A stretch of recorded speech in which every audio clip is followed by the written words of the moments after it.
अस्सलाम वालेकुम। Online light तो चला दे, क्या माहौल बनाया हुआ। सही सही है, समझ गया मैं आगे तानी। अब लाइट जला दे बस ये। हाँ जी, ऑनलाइन वालों आपको आवाज आ रही है?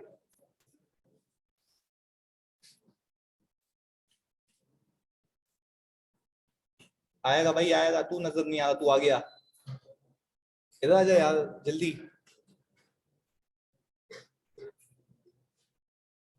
अब सही है, अब सही है।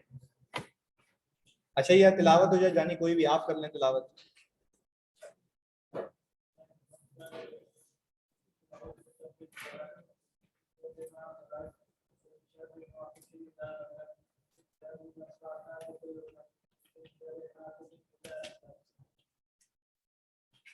अच्छा भाई पहले हल्का फुल्का रिवीजन। वॉइस ओके ओके जी। अच्छा भाई सबसे पहले हल्का फुल्का रिवीजन, हमने इक्विटी सिक्योरिटी और डेट सिक्योरिटी इन्वेस्टर की खत्म की थी, ऐसा ही है?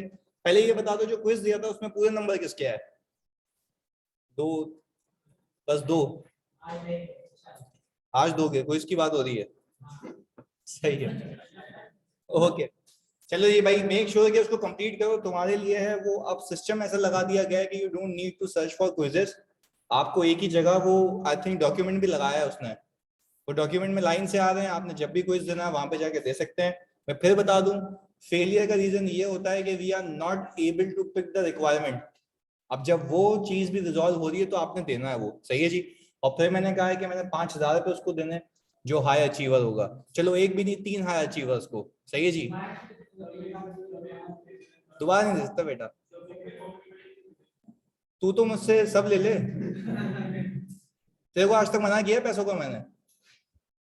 हाँ, नहीं मना किया ना? ज्यादा ही देता हूँ ना इधर। अच्छा भाई चलें जी, अपने पास हेडिंग डालने से पहले दो तीन चीजें मेरे से समझ लें, बात कर लेते हैं हम जब तक ये नमाज पढ़ के आ जाएं। मुझे एक बात बताएं, जब मैंने अपनी डेट सिक्योरिटी को अमोटाइज कॉस्ट पर रखा था तो क्या मैंने आप लोगों को यह सिखाया कि अमोटाइज कॉस्ट पे कब आएंगे? नहीं सिखाया। दूसरी चीज सुने, फिर हमने कहा था अमोटाइज कॉस्ट का मतलब क्या, जल्दी से बताओ। एडिशनल कॉस्ट अमोटाइज होगी over the period of investment. अच्छा, स्ट्रेट लाइन पे रिड्यूसिंग बैलेंस पे आईआरआर के जरिए। अच्छा, आईआरआर किस पे लगता है? कैरिंग अमाउंट पे। कैरिंग अमाउंट पे आईआरआर किस पे लगता है? कैरिंग अमाउंट पे। बिल्कुल जी असलान, ऐसा ही कैरिंग अमाउंट पे। अच्छा मुझे एक बात बताओ, कूपन किस पे लगता है? फेयर वैल्यू पे नहीं। फेयर वैल्यू का मतलब ये है कि प्रीमियम जो चार्ज हुआ है वो उसके नाम का है, जो आपको रिटर्न मिलेगा वो किस पे मिलेगा? फेस वैल्यू पे। हमें वो सारे कॉन्सेप्ट्स याद हैं, premium at acquisition, discount at acquisition, premium at redemption, discount at redemption, ये सारे कॉन्सेप्ट्स पता है मुझे। हमें कौन से प्रीमियम और डिस्काउंट की अकाउंटिंग डे 1 पे करनी है? जो डे 1 पे होगा या मुझे मिलेगा।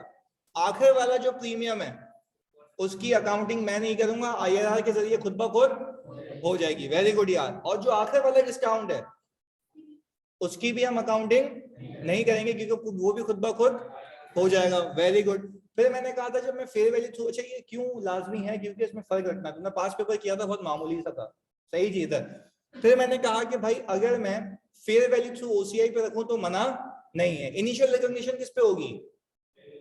Fair value plus transaction cost, fair value के अंदर प्रीमियम आ जाता है ना, fair value plus transaction cost. मैंने कहा चलो भाई हमने इनिशियल रिकॉग्निशन की, फेयर वैल्यू पे लेके जाने के लिए आपको कैरिंग अमाउंट चाहिए। दैट मींस कि you need to amortise it at least for a year. आपने एक साल उसको अमोर्टाइज किया, आपको क्या मिल गई? Carrying amount. आप इसको किस पे ले जाएंगे?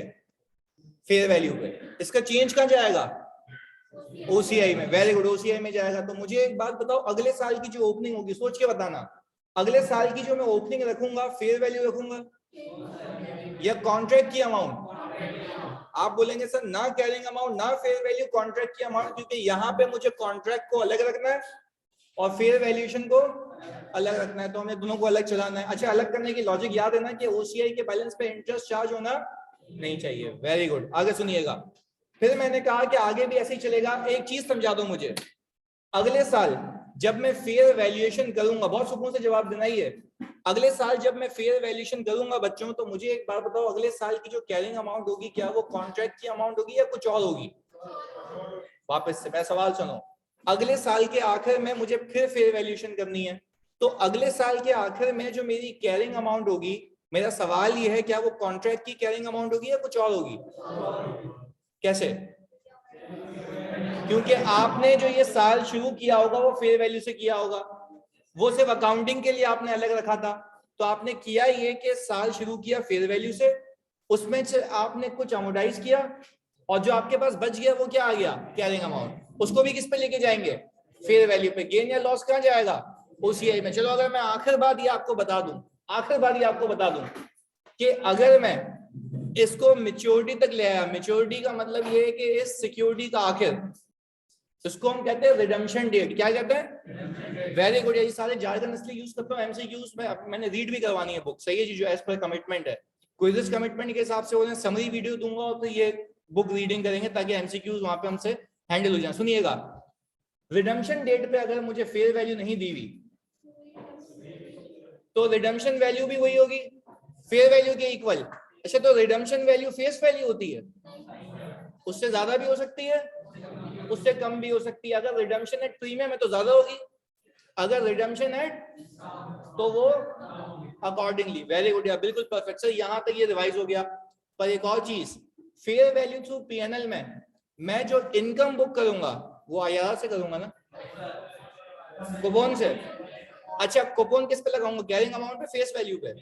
वेरी गुड, फेस वैल्यू को बोलता है भाई जो पैसा रिसीव होगा वो मेरी इनकम है, और साल के आखिर में आपने सीधा उसको किस पे ले जाना है? फेयर वैल्यू पे। यहाँ पे हमें कोई फर्क रखने की नीड, क्योंकि यहाँ पे सब पीएनएल में जाएगा तो कुछ अमोडाइज करने की नीड नहीं है। यहाँ तक क्लैरिटी है? चलें जी, अब अपने पास हेडिंग डालते हैं debt security in case of issuer. जी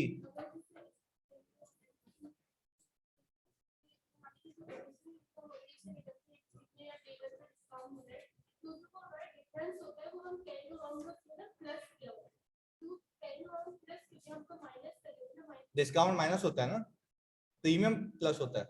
नहीं नहीं, जो डिफरेंस होता है हमारा कैश का और जो इंटरेस्ट इनकम का, तो हम लोग कैरिंग अमाउंट जो उसकी फेयर वैल्यू वाली जो होती है उसमें माइनस करते हैं, तो अमाउंट आती है हमारी इन्वेस्टमेंट के लिए प्राइस करते हैं। देखो बात नहीं समझा मैं। ओसीआई में जो हम लोग माइनस करते हैं कैरिंग अमाउंट निकालने के लिए फेयर वैल्यू से मैच करते हैं। हाँ सही है, लेकिन अगर हम लोग रिडम्पशन एट प्रीमियम कर रहे हैं या फिर हमारा टेबल पे डिस्काउंट मिल रहा है तो वो एक्सेस एडिशनल इनकम बन जाती थी ना, तो वो हमने प्लस की थी। अच्छा, एक सवाल ऐसा है, यूं कह रही हो? अच्छा देखो, एक सवाल सुनो सुनो इधर, सुनो सुनो, मैं समझाता हूँ। ये हम एक काम करें ताकि बच्चे कंफ्यूज नहीं हो ना, मैं वो सवाल करवा दूंगा। आपका सवाल ये मैं समझ गया, आपका आईआरआर जो है वो कूपन से ज्यादा होगा उसमें। तो ऐसा आपने शायद सवाल किया होगा, मैंने जो होमवर्क भी सवाल दिए हैं जिसमें आईआरआर ज्यादा है और कूपन, तो उसकी एंट्री क्या बनी होगी? इनकम लेट से 80 की आई, सही है, समझिएगा। वैसे कैश ज्यादा आता है, इनकम कम आती है, तो इन्वेस्टमेंट आपकी अमोर्टाइज होती है क्योंकि एक्सपेंस हो रहा होता है। यहाँ पे उलट केस है, यहाँ पे आपकी इनकम आई 120, कैश आया कितना? 100 का, तो बाकी आपकी इन्वेस्टमेंट क्या हो रही है? इंक्रीज हो रही है, तो इसलिए वो डेबिट हुई। और वो इंक्रीज होने की लॉजिक बताना, क्योंकि रिडम्पशन प्रीमियम पे तो आपकी इन्वेस्टमेंट को ग्रो होना है, तो जितने से आपकी इन्वेस्टमेंट ग्रो हो रही है वो आपकी एडिशनल इनकम है, तो इसलिए वो डेबिट हो रही है ना, इन्वेस्टमेंट इंक्रीज हो रही है। यानी अमोर्टाइजेशन इंक्लूड्स एक्सपेंस और इनकम, यानी इनकम की अमोर्टाइजेशन भी हो सकती है, एक्सपेंस की भी हो सकती है। क्लियर है? बिल्कुल सही है जी। अच्छा भाई, हमने यहाँ पे हेडिंग डाल दी अपने पास,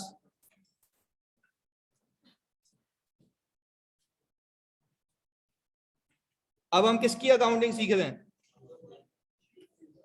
इशूअर की भाई। अच्छा सुनिएगा, इसके लिए दो मॉडल्स हैं। अच्छा फिर मैं आखिरी बात बता दूं, मैंने अब तक आपको ये नहीं सिखाया आप अमोर्टाइज कॉस्ट पे कब आएंगे, फेयर वैल्यू थ्रू ओसीआई पे कब आएंगे, और फेयर वैल्यू थ्रू पीएनएल पे।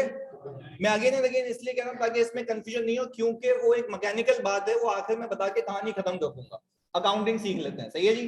वो थ्योरेटिकल है, वो हाथ के हाथ हो जाएगा। इधर स्क्रीन नहीं आ रही है, सॉरी यार, अब आ गई स्क्रीन, सही है जी। ओके जी। वो कहता है कि भाई जो इशूअर है अपनी डेट सिक्योरिटी को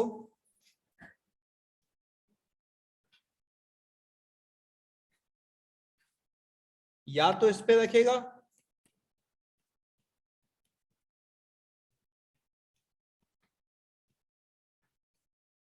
या तो फेयर वैल्यू थ्रू पीएनएल पे। एक मॉडल गायब है, ओसीए वाला।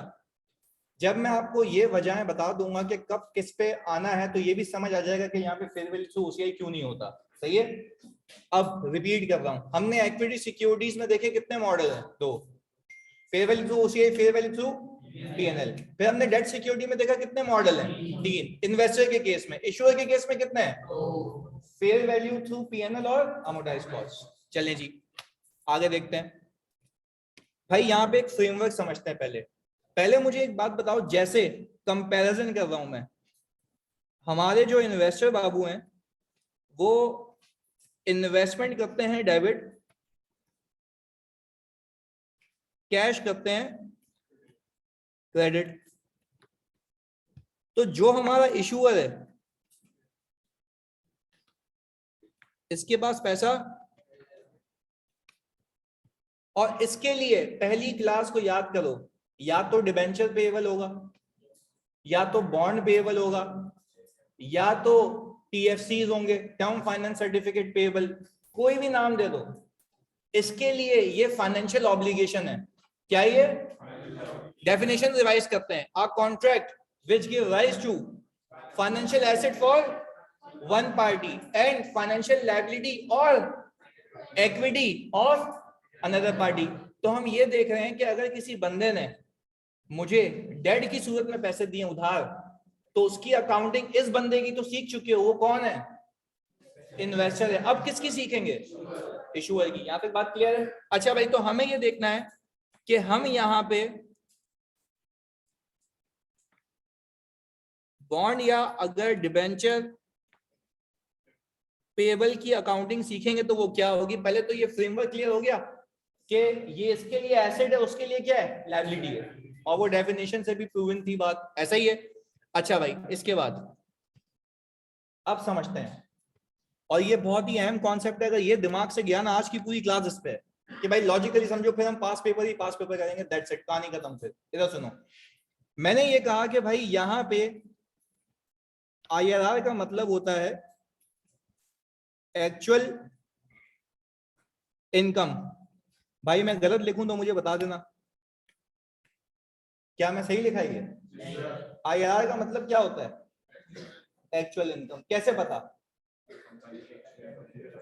क्योंकि कूपन के मुकाबले में आईआरआर चेंज होता है ड्यू टू एडिशनल कॉस्ट। आप कहोगे ड्यू टू एडिशनल इनकम भी हो सकता है, आईआरआर कूपन से ज्यादा भी हो सकता है। अब आगे देखते हैं।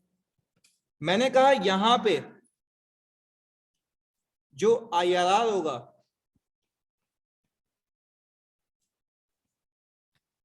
वो एक्चुअल एक्सपेंस होगा।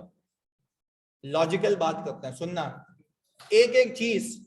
इसमें इतनी सी भी कंफ्यूजन तो हाथ क्या पूछना, क्योंकि हमें अकाउंटिंग शुरू करनी है इसकी आज। सही है जी। पहले मैं एक फ्रेमवर्क बना रहा हूं उसका। इधर देखो भाई, मैं कहता हूं कि सामने वाले बंदे ने अगर मुझे 10% की ऑफर दी है, तो ये 10% क्या था? कूपन। साथ साथ बोलोगे क्या था? कूपन रेट था।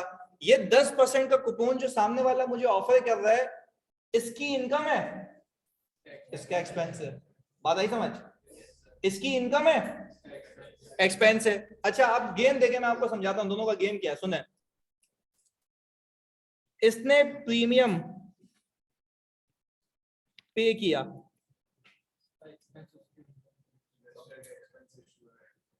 जरा गेम समझनी है सुकून सुकून से। हम आप लोग लिखवाएंगे और मैं जिससे पूछूंगा वो बताएगा, आपने खाली सोच के रखना है। ऑनलाइन लोग तुम बता सकते हो। सही है जी भाई, एक गेम है, प्लीज सुकून से समझना है इसको। मैंने कहा इसने प्रीमियम पे किया। सही है जी। हसान मुझे एक बात बता दे कि जब इसने इन्वेस्टर ने प्रीमियम, क्योंकि मैं कंपैरिजन कराऊंगा, सवाल दोनों के साथ करेंगे अब हम, ये भी दोनों का दिमाग चलना चाहिए इधर।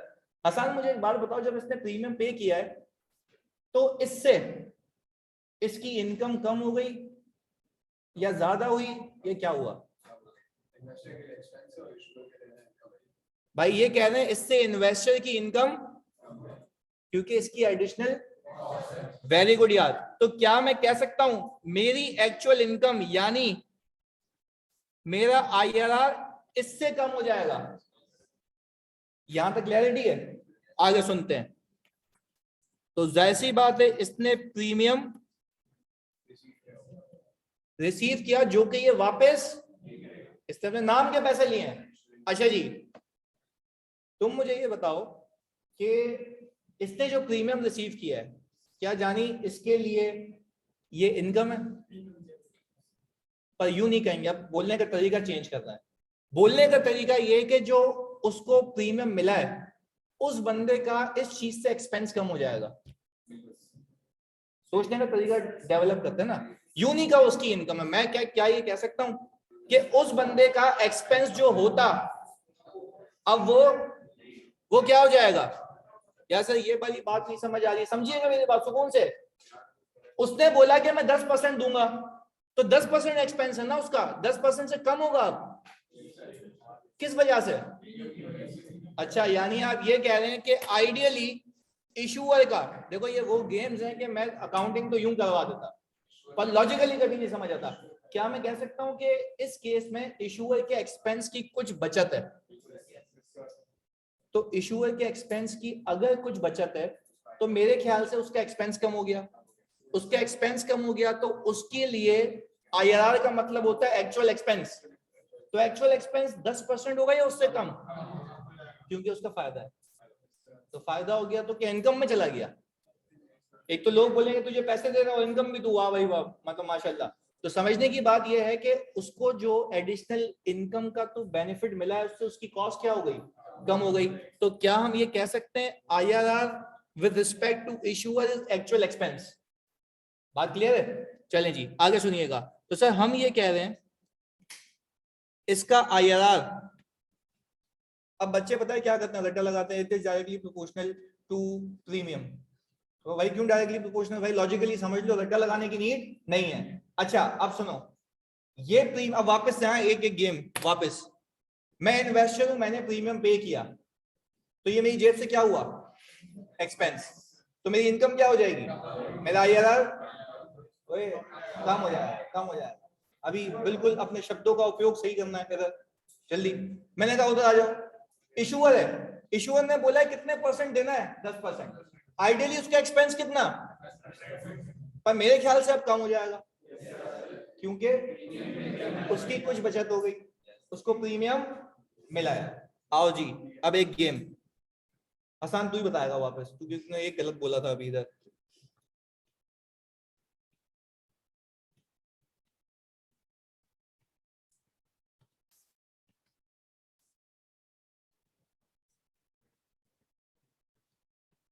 सुकून से, पहले ऑनलाइन वाले बता दें। एक मिनट, इससे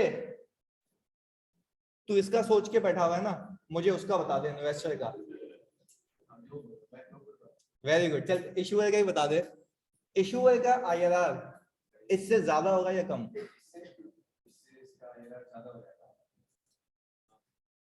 पक्का? अब वो नशई वापस से मौका दिया।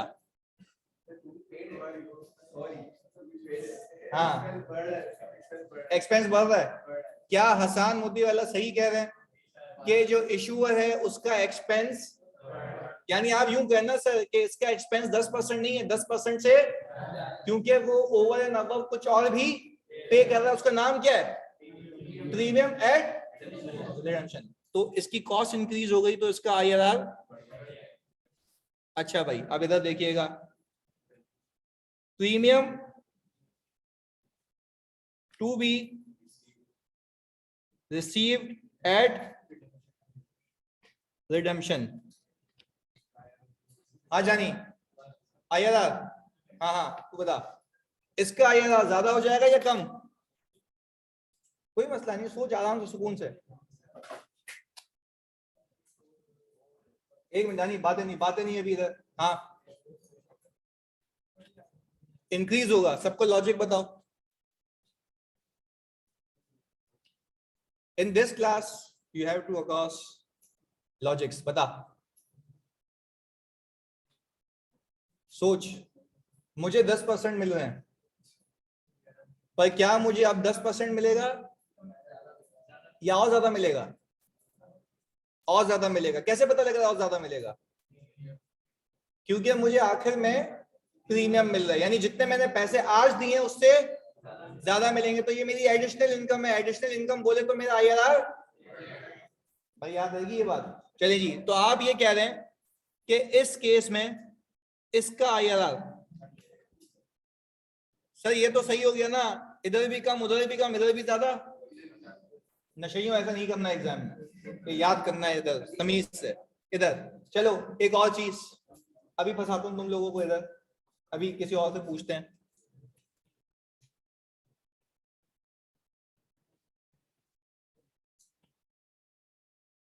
इस वाली चीज से जो इशूअर ने ट्रांजैक्शन कॉस्ट पे की है, इससे IRR क्या होगा? प्लीज कोई और नहीं बोलेगा।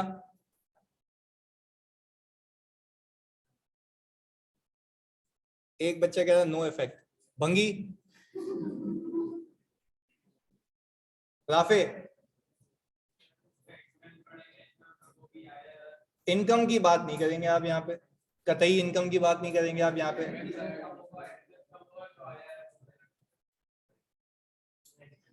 एक minute Aneek, very good. Expense increase होगा तो IRR, लॉजिकल सी बात है, समझो इस बात को। देखो ये एक्सरसाइज कराने का मकसद ये है कि लट्टू तोते नहीं बनो। सही है जी। अब अगले क्विज में ऐसी चीजें पूछूंगा ताकि जलील हो उसमें। और ये तो मैंने एक चीज देख ली है, तुम लोगों ने ना एक गेम पकड़ी हुई है क्विज में, जिसके सही भी हो रहे ना सारे। वो गेम क्या करते हैं पता है? आंसर मैच नहीं होता ना, लगाते ही नहीं है टिक। भाई ऑप्शन आ रहे हैं ना, अब जिसका ऑप्शन फॉर एग्जाम्पल एक मैच कर रहा है दूसरा मैच नहीं कर रहा, तो वो बोलता दादा ये तो गलत है। अब मुझे करने पड़ेंगे उसको फिल इन द ब्लैंक्स। ये गेम है ये, तो मुझे मतलब रात को एक बच्ची बता भी रही है सर पता है मैं क्या करती हूँ, ऐसे पेपर में कर सकती हूँ, बता भी रही है, बोलिए सर मैं करती ये हूँ कि मेरे जो ऑप्शंस मैच नहीं हो रहे होते ना, अच्छा किसी में दो भी मैच हो रहे होते मैं लगा देती हूँ। रीजन मुझे पता तीसरा सही होगा ही होगा। अल्लाह को मानो यार। मतलब अब आज के बाद कोशिश करूंगा कि MCQs हो वो, ताकि अब नशे ही नीचे आंसर्स दिए हुए होते हैं, आंसर नहीं दूंगा वो फिल इन द ब्लैंक्स होंगे। सही है जी। फिल इन द ब्लैंक्स मतलब आपने खाली जगह को भरना है, तेरे को तो अच्छे से पता होगा। इधर अच्छा भाई जल्दी इधर, आप क्या कहते हैं इससे IRR क्या होगा भाई? अच्छा जल्दी से अभी तू बताएगा शुएब। इसने ट्रांजैक्शन कॉस्ट पे की,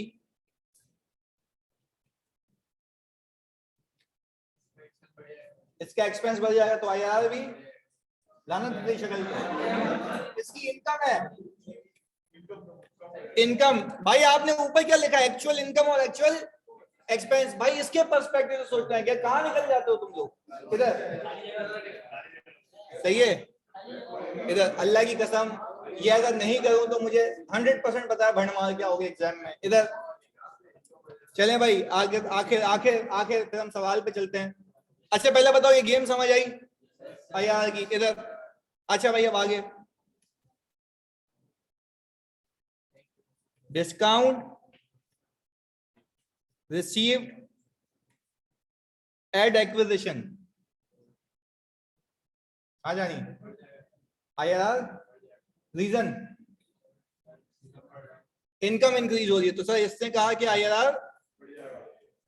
अच्छा अब हम यूं कहेंगे discount given to at acquisition, यानी इसका यहां आगे गलत बोल दिया ना, इसका एक्सपेंस है तो इसका एक्सपेंस इंक्रीज होगा तो एक्चुअल एक्सपेंस बढ़ेगा तो IRR। देखो यहां क्या सोचना है, एक्चुअल एक्सपेंस है इसका मतलब, यानी इसको यूं बेंचमार्क रखो 10% से अगर कुछ भी ऊपर लगेगा तो IRR। तो जो मैं डिस्काउंट दे रहा हूं सामने वाले को तो मुझे पैसे मिल रहे हैं, पैसे वापस दूंगा तो जेब से ज्यादा जाएगा, तो मेरा जो एक्सपेंस है। हाँ भाई यहां तक IRR का मतलब समझ आ गया? प्लीज जल्दी से इसको कॉपी करें, इसी फ्रेमवर्क को ऐसे ही प्लीज यार जल्दी से।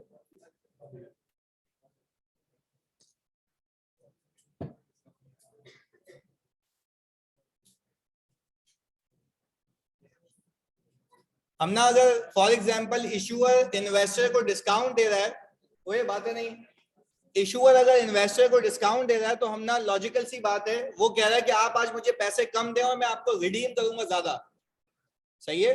तो दिस इंडिकेट्स कि हमारी जेब से एडिशनल पैसे लगेंगे बीइंग एन इशूअर, तो उसमें एक्सपेंस बढ़ गया तो आईआरआर ज्यादा हो गया।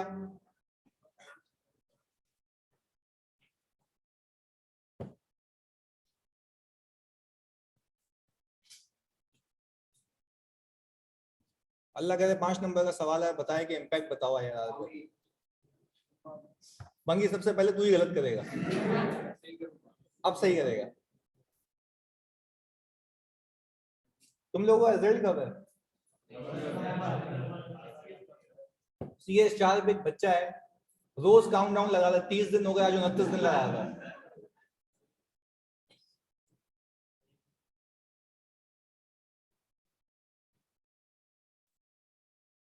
Premium to be received at redemption,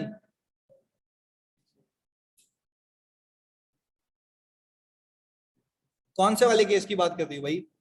यहाँ पे देखो, उधर उधर उधर इशूअर की बात करनी है आयशा, बात करनी है इशूअर की। देखो premium to be paid at redemption, तो अगर इशूअर पे करेगा तो जाहिर सी बात है उसका एक्सपेंस ज्यादा हो जाएगा ना, और सामने वाला बंदा जो रिसीव करेगा उसकी इनकम ज्यादा हो जाएगी।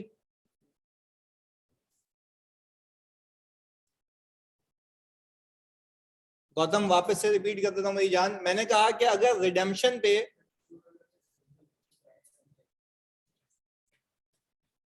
देखो आखिर वाले केस में मैंने डिस्काउंट दिया इन्वेस्टर को, तो इन्वेस्टर को अगर डिस्काउंट दिया है मैंने, तो मुझे पैसे मिले कम, मुझे वापस करने ज्यादा, तो मेरा एक्सपेंस 10% नहीं है, उससे कुछ ज्यादा है, तो मेरा एक्सपेंस भी ज्यादा हो गया, तो आईआरआर इंक्रीज हो जाएगा। सही है गौतम?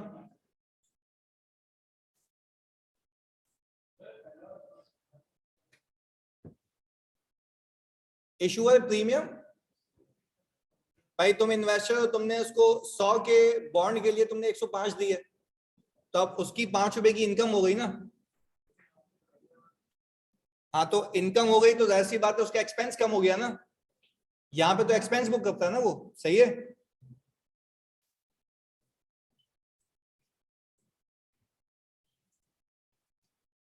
जोएब साजिद कह रहे हैं सर ट्रांजैक्शन कॉस्ट तो ब्रोकर ने ली है, कंपनी को क्या फायदा हुआ? तो मतलब पैसे क्या इसके बगैर आएंगे क्या?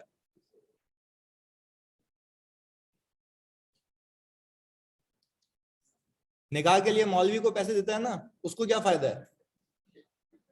डिलीवरी तो तेरे को हो रही है, पैसे तो कमीशन तो देगा ना। जोएब समझा?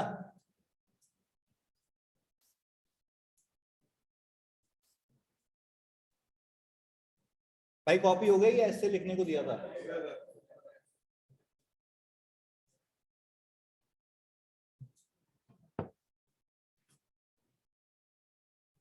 डन हो गया, अभी 1 मिनट रुकिएगा, चलो हम एक क्वेश्चन निकाल लें इस पे। तुम्हें मैंने इसके पूरी बुक का पहला चैप्टर भेजा है ना ग्रुप पे, ये मना नहीं करना, भेजा है मैंने ग्रुप पे, कल भेजा है।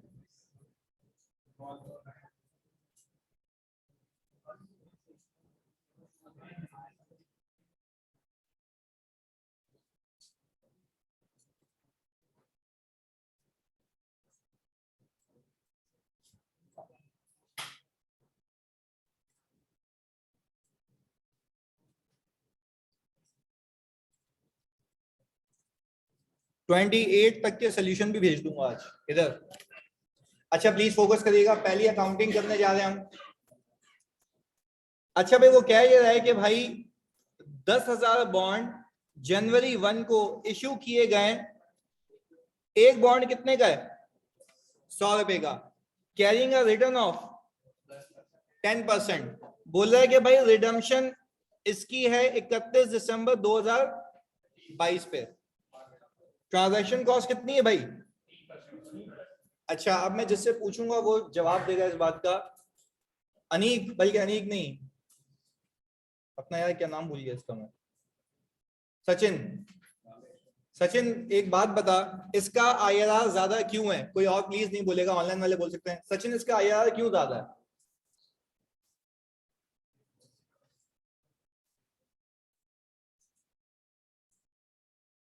वेरी गुड यार ऑनलाइन वालों।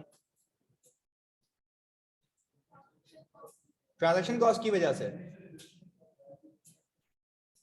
रिडम्पशन बंगी फेस वैल्यू पे ही है, ट्रांजैक्शन कॉस्ट की वजह से, क्योंकि इसने वादा किया कि 10% पे करेगा, बट क्या इसकी जेब से कि 10% का सूद जाएगा या ट्रांजैक्शन कॉस्ट भी जानी है? अब बात सीखें, अब बात सीखें, प्लीज सुनिएगा इधर यार, प्लीज इधर एक फोकस करके चीज बता रहा हूं, ये नहीं समझ आया तो यहीं पे रोक के पूछना, इधर फोकस पे, इधर प्लीज। क्या मैं कह सकता हूं कि इन्वेस्टर जब ट्रांजैक्शन कॉस्ट को पे करेगा तो वो अपनी इनकम कम रिकॉर्ड करता है? आपके सामने ये प्रूवन बात है कि उसने आईआरआर जो दिया हुआ था वो कम था, तो इनकम में ये खुद ब खुद नेट हो रहा था। अब गेम उल्टा है, अब हम किसकी बात कर रहे हैं? इशूअर की। अच्छा, अब जब मैं इशूअर की बात कर रहा हूं तो इशूअर के केस में अगर इसने ट्रांजैक्शन कॉस्ट पे की है तो इसके लिए हम बात किसकी करते हैं? एक्सपेंस की। अब आपसे सवाल मेरा ये है कि ये जो इशूअर भाई हैं, इनको इन पैसों का फायदा 1 साल का या 3 सालों का है? तो क्या ये डे 1 पे अपनी ट्रांजैक्शन कॉस्ट को एक्सपेंस आउट करे या ओवर द पीरियड? तो इसको भी जो एक्सपेंस आउट करना है वो किसके जरिए करना है? आईआरआर के जरिए। तो क्या मैं ये कह सकता हूं इसका एक्सपेंस क्या हो जाएगा? यानी अब यूं उसको समझते हैं, क्या हर साल ये सिर्फ 10% का इंटरेस्ट एक्सपेंस बुक करेगा या ट्रांजैक्शन कॉस्ट का भी कुछ हिस्सा? और वो भी किसके जरिए? आईआरआर के जरिए। तभी इसके लिए हमने कहा कि इसका एक्सपेंस ज्यादा है, तो इसका एक्चुअल एक्सपेंस ज्यादा होने की वजह से इसका आईआरआर भी ज्यादा है। तो हम यूं कंक्लूड करते हैं इसको कि इन्वेस्टर अगर ट्रांजैक्शन कॉस्ट पे करेगा तो उसकी इनकम कम हो जाएगी, और अगर ये ट्रांजैक्शन कॉस्ट पे करेगा तो उसका एक्सपेंस। पर what ever the case is, दोनों बंदों ने इसको रिकॉर्ड करना है ओवर द पीरियड। भाई यहां तक कोई इशू? पक्का? चलें जी। अब देखते हैं गेम क्या। प्लीज इधर देखना, इसको लॉजिकली अभी कोई लिखेगा नहीं, सिर्फ समझो मेरे साथ अभी प्लीज।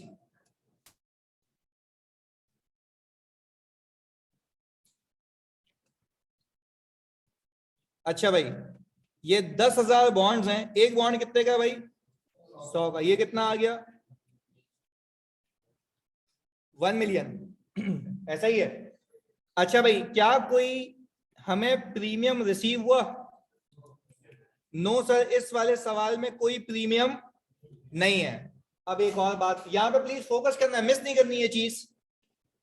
हमने कहा कि सर ट्रांजैक्शन कॉस्ट की इसने परसेंटेज बताई है 3%, बताओ कितना आता है?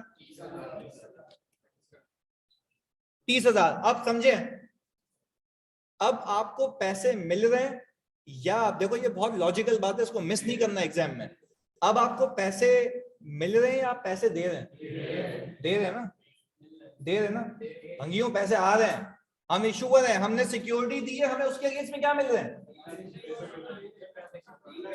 अरे मैं ये वाली बात कर रहा हूं, ये वाली। अरे कसम खुदा की मेरे दिमाग में यही था। इधर इधर सुनो, तुम्हारे दिमाग में जो है मुझे पता है, तो देखो। अच्छा भाई प्लीज सुनो इधर। भाई मेरा बीइंग एन इशूअर जो मकसद है वो पैसे लेना है, रेस करना है लोगों से, सही है जी। अब समझने की बात यह है कि जिस बैंक को आपने इन्वॉल्व किया होगा इस ट्रांजैक्शन के लिए, वो आपको जो पैसे देगा वो ग्रॉस देगा या अपना कमीशन डिडक्ट करके? तो इस केस में समझा रहा हूं कि क्यों हम यहां से ट्रांजैक्शन कॉस्ट को क्या कर देंगे, ताकि आपको पता लग जाए कि आपको पैसे कितने मिले। तो सर आपको पैसे कितने मिले होंगे? तो आपको यहाँ पे एक बात ये समझ आई, सुनना, आपको आपके बात यहाँ पे ये समझ आई कि initial recognition will be at fair value minus. अब फिर माइनस की लॉजिक भी तो पता हो ना, कि माइनस इसलिए कर रहा हूं, पहली लॉजिक दे रहा हूं, नेट ऑफ होके पैसे मिलेंगे। क्योंकि आपको भाई अगर लॉजिकल बात भी करो, आप पहले 1 मिलियन लेके आ जाओ, फिर वापस 30 हो गए, तो नेट कितने हो गए? 970। अब एक बात समझना, ये 970 पे टेक्निकली आप अपनी लायबिलिटी को रिकॉग्नाइज करेंगे। ये बात अगर नहीं समझा तो यही रोक देना, सुनो। और ये जो लायबिलिटी रिकॉग्नाइज किया आपने, आप इसको जो रीपे करेंगे वो 1 मिलियन पे करेंगे।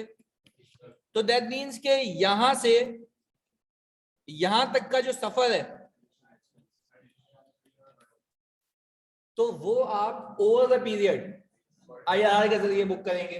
तभी आपने आज एक्सपेंस बुक करने के बजाय उसको लायबिलिटी में नेट कर दिया है, ताकि आप अपनी लायबिलिटी को, जैसे एक बात सुनो, आप प्रोविजन फॉर डिसमेंटलिंग को भी ग्रो करवाते हो ना, एक्सपेंस रिकॉर्ड होता है, ऐड होता है, एक्सपेंस रिकॉर्ड होता है, ऐड होता है। Same is the case with transaction cost. यहां पे आपने आज पहले दिन पे क्या उस ट्रांजैक्शन कॉस्ट को एक्सपेंस आउट किया है, लायबिलिटी में नेट किया है? इसलिए नेट किया है कि वो एक्सपेंस आउट ना हो, डे वन पे ना हो। वो किसके जरिए होना चाहिए? IRR के जरिए। पहले बताओ, यहां तक क्लैरिटी है? और पहली लॉजिक इसकी ये थी कि आपको पैसे मिलेंगे आपके कमीशन के डिडक्ट होने के बाद, तो आपने यहां पे ये रिकॉर्ड कर दिया। अच्छा भाई, इसके बाद हमने इसकी एंट्री बनाई होगी cash debit bond payable credit 970 से। अच्छा जी, अब बहुत फोकस हो गया। हमने कहा ओपनिंग आ गया, क्या लिखो? इंटरेस्ट इनकम, कैश रिसीव्ड या कैश पेड? और आ गया। अच्छा, ओपनिंग आ गया मेरा 970, और पहला ईयर जो इसके अंदर आ रहा है बच्चों वो कितना है? 2020। भाई इसके ऊपर हमने 11.2326 108,956 ऐसा ही है। अच्छा भाई एक मिनट, एक सवाल आया, लायबिलिटी रीपे फेयर वैल्यू पे होगी या फेस वैल्यू पे? बेटा ऊपर लिख के दिया हुआ है ना, रिडम्पशन किस पे?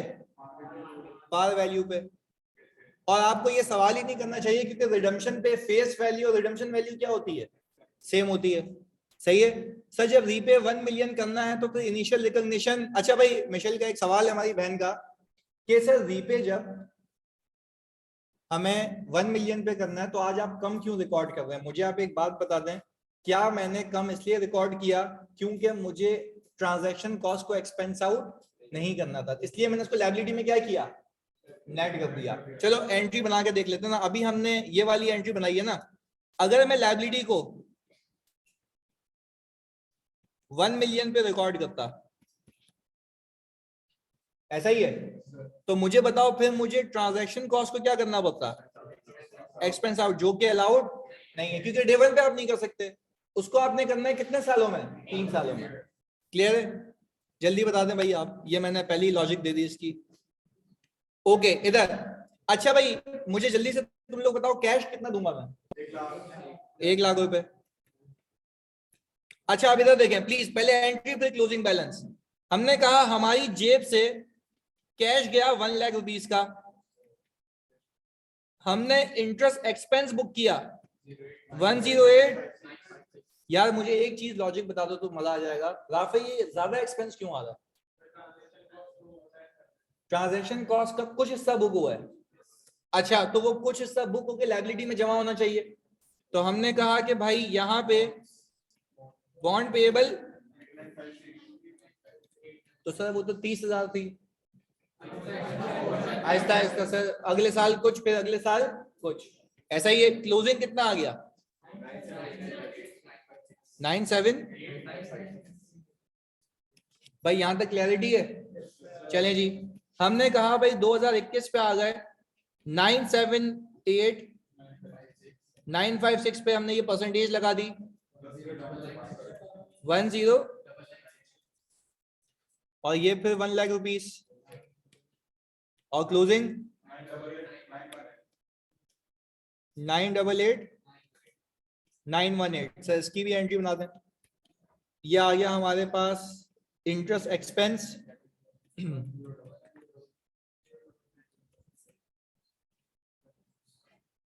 ये आ गया हमारे पास भाई, कैश हो गया 1 लाख रुपीस 1099,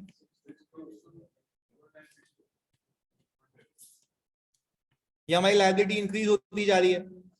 अच्छा भाई हमारे पास आ गया 2022, हमने कहा 988,918, इसके ऊपर इंटरेस्ट कितना?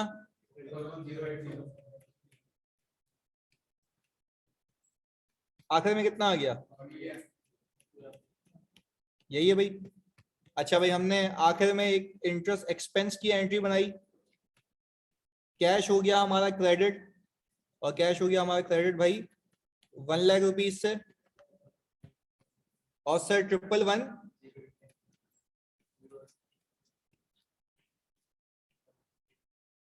और बॉन्ड पेबल आ गया, यही है जी। सिंपल है जी, कॉपी कर लें इसको।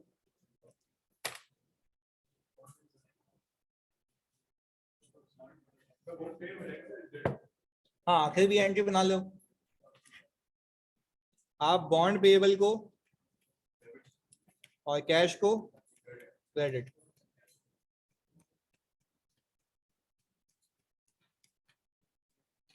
ये करें तो हम डायरेक्टली पास पेपर करते हैं।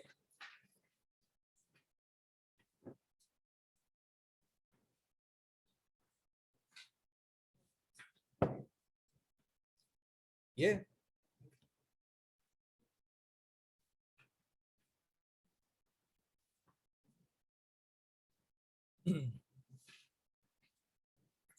सुबह की क्लास में सारे मरे हुए होते हो, कोई नहीं आता फिजिकल।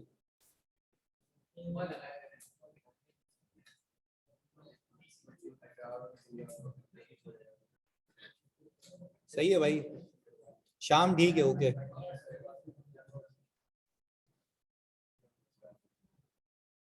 इंशाल्लाह पास हो जाएगा सबका। वो जिसने कभी जिंदगी में नहीं लिखा इंशाल्लाह ऑनलाइन, तो वो भी लिख रहा है इंशाल्लाह। ये बोलने के लिए उड़ गया था। वैसे जवाब नहीं दे रहा आज तक कि कभी आया, कभी इंटरेस्ट इनकम बताई हो इसने।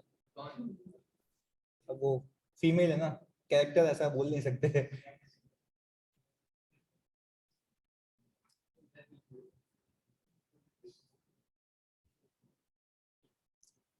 तेरे को तो मैंने एग्जांपल ही दिए हैं यार, FAR 1 में।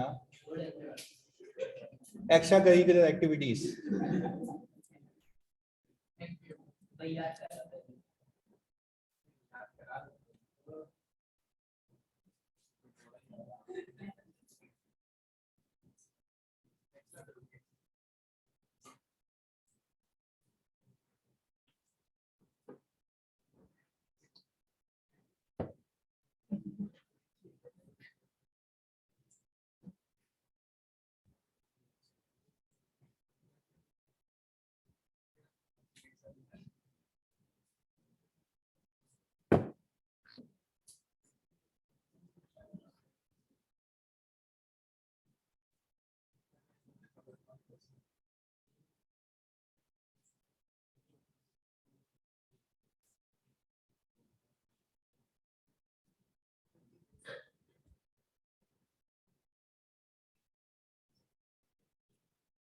अकाउंटिंग फॉर इशू है।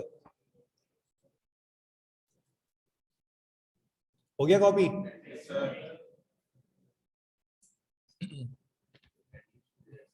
एंडी तो खुद बना ले यार, शेड्यूल बना लिया तो पहले बना, फिर मैच कर लियो।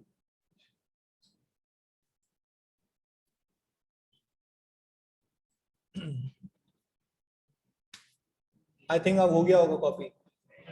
नहीं? अच्छा ओके, स्क्रॉल डाउन कर देता हूँ।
हाँ जी, डन।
अच्छा जी, आप प्लीज, मैं इसको रीड कर रहा हूं, फिर आप सॉल्व करना शुरू कीजिएगा। मैं जिससे पूछूंगा वो जवाब देगा, तो देख लें भाई। ऑन January 1, 2019, जन्नत लिमिटेड इशूड 1.6 मिलियन डिबेंचर्स। पहले तो मुझे एक बात बता दो कि ये जेएल लिमिटेड इन्वेस्टर इशूअर है? इशूअर है, क्योंकि इसने बोला कि इसने सिक्योरिटी इशू की है। वेरी गुड, आगे सुनिएगा। क्वांटिटी आपको पता है 1.6 मिलियन। यार बिल्कुल केयरफुली रीड किया करना इन सवालों को, क्योंकि ये नंबर दिलाएगा तुम्हें। लॉजिकली साउंड तो कोई मुश्किल नहीं है। इधर ये क्या है? Face value. तो ये क्या है? प्रीमियम। अच्छा, अगर ये इशूअर है तो आपको क्या लगता है कि इस प्रीमियम की वजह से इसका आईआरआर कम हुआ होगा या ज्यादा? कम हुआ होगा। कैसे? एक्सपेंस क्या हो गया होगा? आप सही सोच रहे हो भाई, वेरी गुड। इधर transaction cost associated with the issuance of these debentures was 5.5 पर डिबेंचर। यार बहुत सुकून से समझना, इसमें ये बता रहा है स्पेसिफिकली कि ट्रांजैक्शन कॉस्ट अभी किसने बियर की है? इशूअर ने।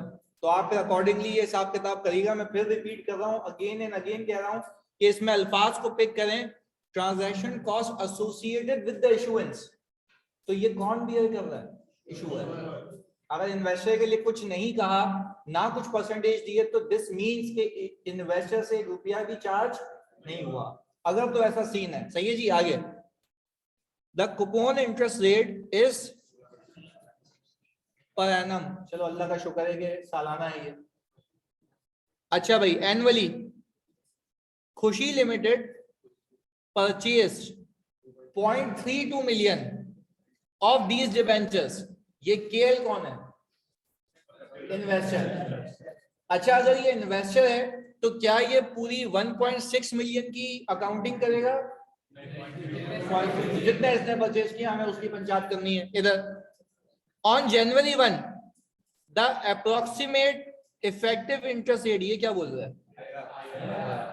पता सब है तुम लोगों को। इधर as on 31 December 2019 the debenture were quoted, ये क्या बोलना चाह रहा है? Fair value on PSX at the rate of debentures are subsequently measured at by, ये कौन था? Fair value to PNL by, ये कौन है? क्या इस सवाल में इन्वेस्टर ने कोई ट्रांजैक्शन कॉस्ट पे की है?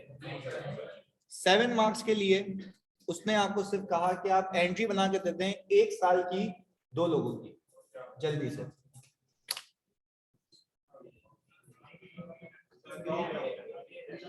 क्या?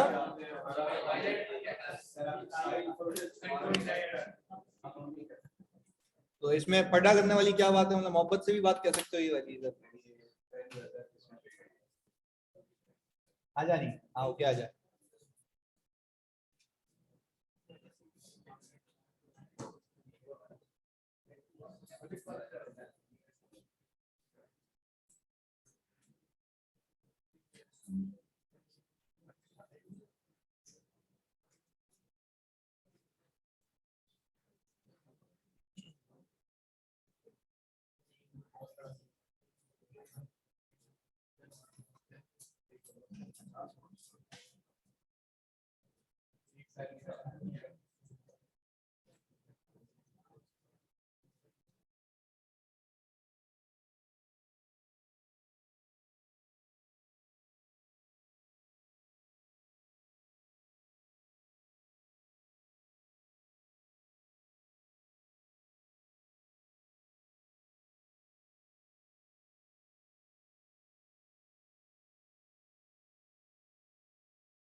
नहीं होगा तुम लोगों से, यार आ जाओ।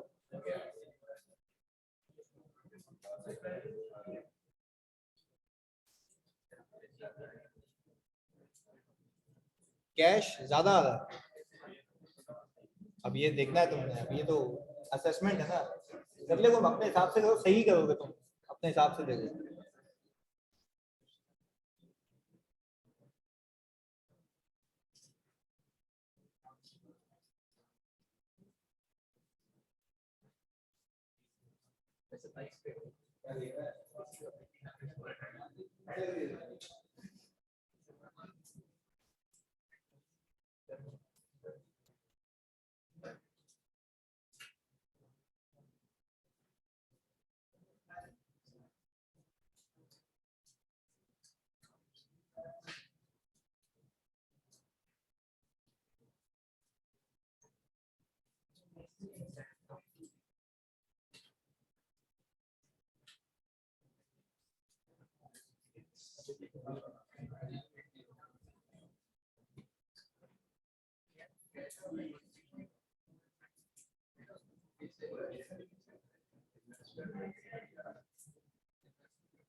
फेस वैल्यू के लिए प्रीमियम तो हमेशा ऐड होगा।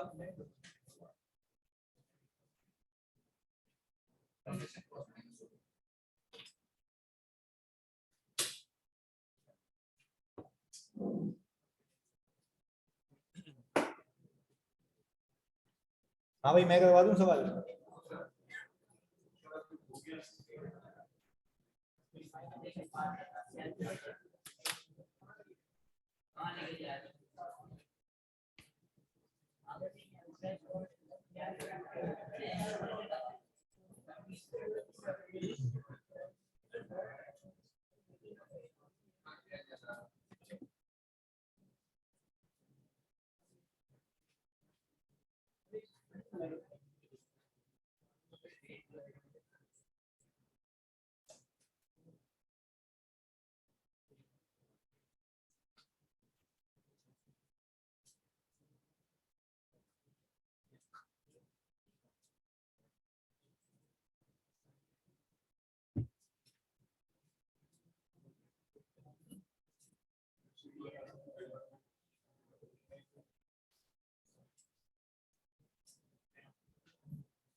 कहीं हो गया सवाल,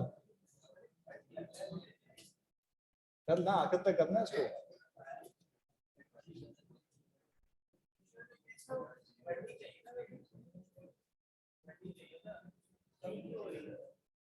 कम क्यों हो रही है मतलब? सही पकड़ा बिल्कुल, एक सही बताया ना इसने।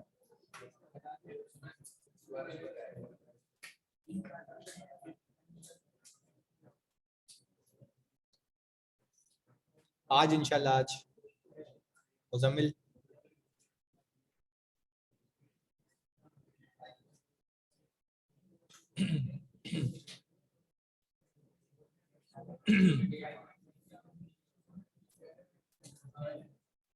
अच्छा है, कल दोपहर को बुक आ जाएगी भाई, बुक आप ले लीजिएगा। सही है जी, कल दोपहर को आ जाएगी। इस्लामाबाद वाले, लाहौर वाले ले सकते हैं, वो ऑलरेडी वहाँ अवेलेबल है। ऑडिट की बुक भी फ्राइडे तक आ जाएगी।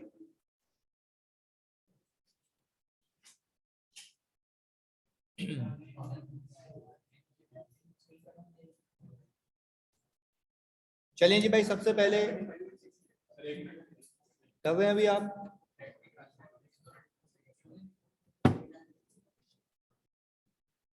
ऑर्डर कर लिया आप, वो जो ग्रुप पे नंबर शेयर किया था ना, उससे आप ऑर्डर कर सकते हैं Aslan.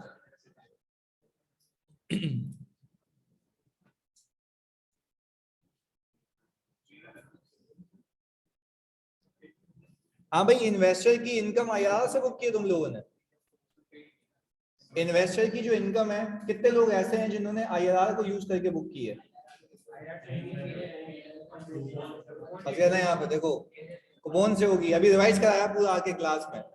Fair value through PNL है तो कूपन रेट से बुक होगी ना। अब देखो ये सिली मिस्टेक्स होती हैं। हाँ, फेयर वैल्यू थ्रू पीएनएल देखा। अब ये ख्याल रखना है एग्जाम में, मतलब जितना अच्छे कॉन्सेप्ट या हो भाई, ये आपको। तो अब यही तो गेम, मैंने क्या बोला, क्विज़ेस का फायदा क्या है? You need to read the information.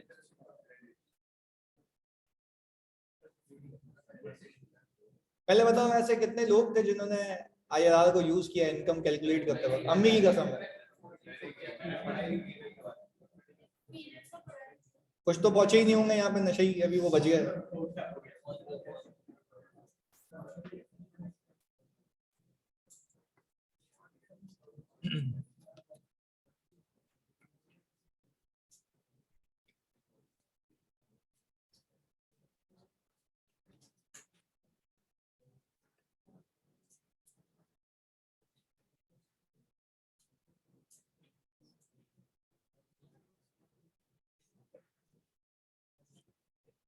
हाँ भाई, अगर उसको मिलियंस में ही रखूं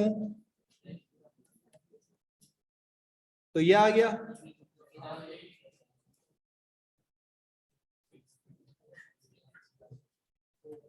प्रीमियम भी मिला होगा तो सर हमने 6 भैया 16 होगा ना, तो ये हो गया। हाँ जानी,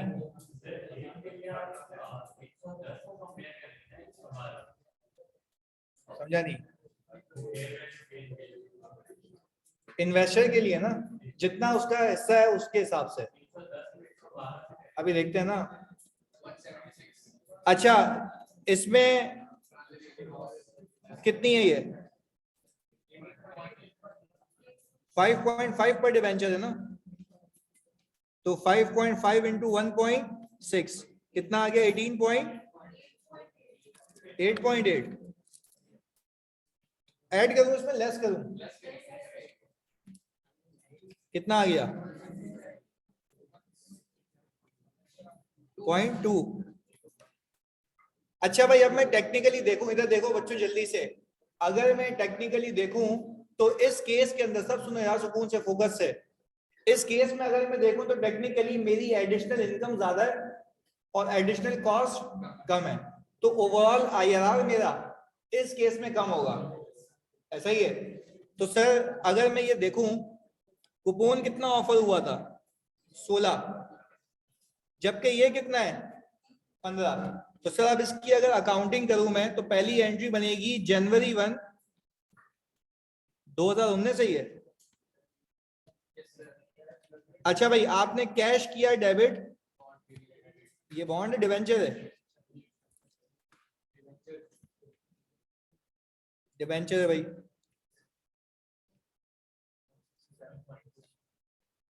भाई खुदा के वास्ते एग्जाम में सिक्योरिटी का नाम सही लिख के आना, देख के सवाल में। यह आ गया 167 पॉइंट। अच्छा भाई, इसके बाद सर आपने कहा ओपनिंग कैश और क्लोजिंग। 2019 की बात करें तो ओपनिंग आ रहा है हमारे पास 167.2। 167.2 पे मैं इंटरेस्ट कितने रेट पे बुक करूं? 15%। कितना आ गया? 55 ओके जी, 25.08। और पैसे कितने पे करूंगा? यार ये तो सर अजीब सी बात है, पैसे ज्यादा पे कर रहा हूँ, एक्सपेंस कम है प्रीमियम की वजह से। कितना आ गया? यही है। अच्छा भाई, आपने इसकी एंट्री ये बनाई होगी 31 दिसंबर 2019 पे। कैश हो गया, क्रेडिट आ गया 25.6 हो गया। आपने इंटरेस्ट एक्सपेंस बुक किया 25.08 का, और आपके पास डिबेंचर पेएबल हो गया डेबिट कितने से 0.52, ये 25.08 था।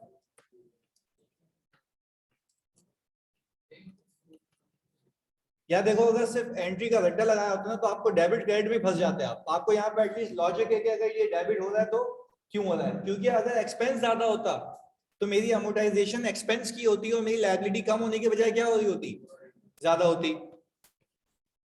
अच्छा क्या मैं ये कह सकता हूँ इस वाले पास पेपर के अंदर, प्लीज बच्चों जल्दी बताओ, क्या मैं ये कह सकता हूँ कि इस वाले सवाल के अंदर मेरा एक्चुअल एक्सपेंस ऑफर किए गए एक्सपेंस से कम है?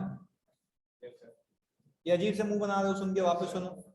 मैंने कहा इस बार जो मैंने इस सवाल के अंदर एक्सपेंस बोला है सामने वाले को कि मैं आपको इतना रेट ऑफर करूंगा 16%, क्या मेरा असल एक्सपेंस 16% है या उससे कम है ड्यू टू?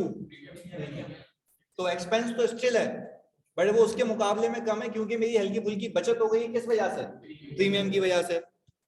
क्लियर है जी? इसके बाद सर अब हम आ गए, अच्छा एक ही साल की एंट्री मांगी है, चलो जी सबसे पहला यही करना तुम लोग। इन्वेस्टर पे आ गए, हाँ भाई तमाम सिक्योरिटीज को उठा लूं, चलें जी। फेस वैल्यू 0.32 इंटू 100,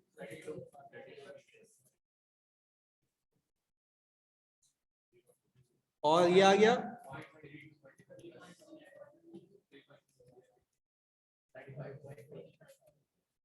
ये आ गई हमारी फेयर वैल्यू।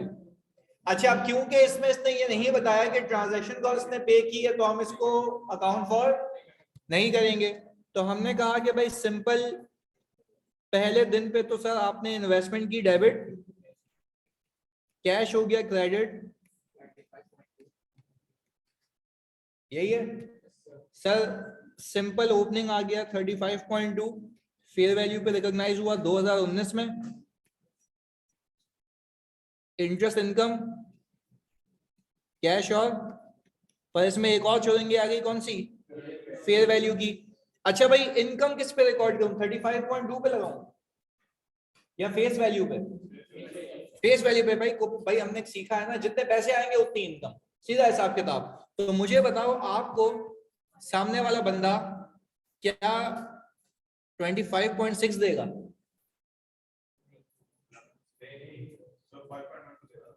तो इसकी जेब से तो इतने सारे पैसे जा रहे हैं, वो बहुत सारे इन्वेस्टर्स को जा रहे होंगे, उसमें से आपकी अकाउंटिंग से अपनी चोरी की होनी है, ऐसा ही है। तो मुझे एक बात बताएं, आप इसके ऊपर रेट लगा देंगे कितना, कितना आ गया 5.12। हमने कहा कि भाई मेरी इनकम भी 5.12 के हिसाब से और मुझे जो पैसे मिले वो भी, और क्लोजिंग आ गया 35.2। हमने कहा भाई कैश हो गया डेबिट और इंटरेस्ट इनकम हो गई क्रेडिट 5.12। अच्छा भाई क्या इसको 35.2 पे रहने दूं या ये साल के पहले दिन की फेयर वैल्यू है? हमें अगर फेयर वैल्यू मॉडल पे रखना है तो उसको किस पे लेके आऊं, साल के आखिर वाली। तो सर साल के आखिर में क्या इसने आपको ये बताया कि एक सिक्योरिटी कितने की चल रही है, 112 की चलेंगे सर। अगर ये 112 की चल रही है तो 112 इंटू 0.32 कितना आ गया 84। तो सर यहां से यहां पे जाने के लिए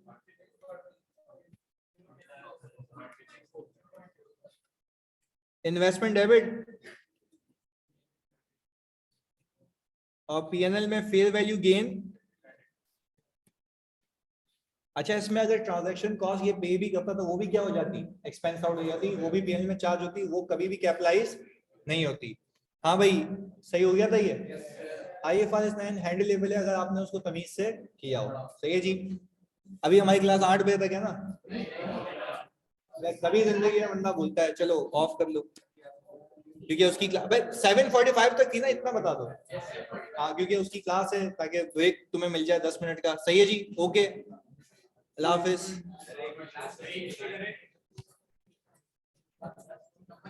कम नहीं लो है ना। सही है जी, ये पीडीएफ भिजवा रहा हूँ मैं आपको, क्विज भी आ रहा है अभी रात को, करके सोइएगा। ओके जी, अल्लाह हाफिज।